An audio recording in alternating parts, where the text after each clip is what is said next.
What if I told you कि अब आप चुटकियों में ऑप्शंस ट्रेडिंग कर सकते हैं और घर बैठे बैठे थ्रिल और एक्साइटमेंट के साथ पैसे भी कमा सकते हैं।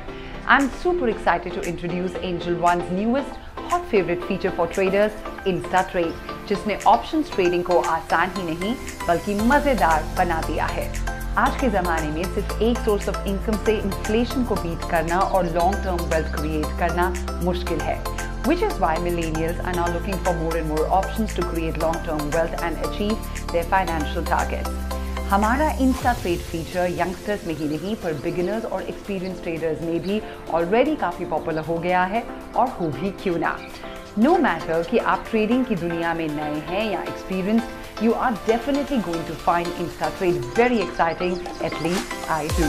Not only is it fun, but ये आपको एक मौका देता है कि आप अपने फाइनेंशियल गोल्स को जल्द से जल्द अचीव कर सके।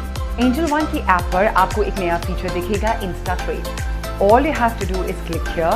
अब अगर आपको लगता है कि इंडेक्स ऊपर उठने वाला है तो कॉल ऑप्शन पर क्लिक करके ऑप्शन ट्रेड करिए, और अगर आपको लगता है कि इंडेक्स नीचे जाने वाला है तो पुट ऑप्शंस पर क्लिक करिए, and that's literally it. Insta trade आपको स्ट्राइक के सजेशंस देगा। अब आप अपने मार्जिन के हिसाब से यूनिट्स खरीदिए and just sit and watch.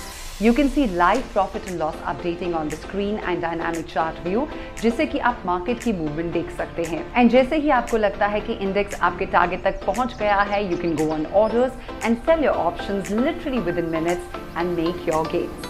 Thanks to Insta Trade, अब आप ऑप्शंस ट्रेडिंग टीवी देखते देखते, खाना बनाते बनाते या फिर ऑफिस का काम करते करते कुछ ही मिनटों में कर सकते हैं।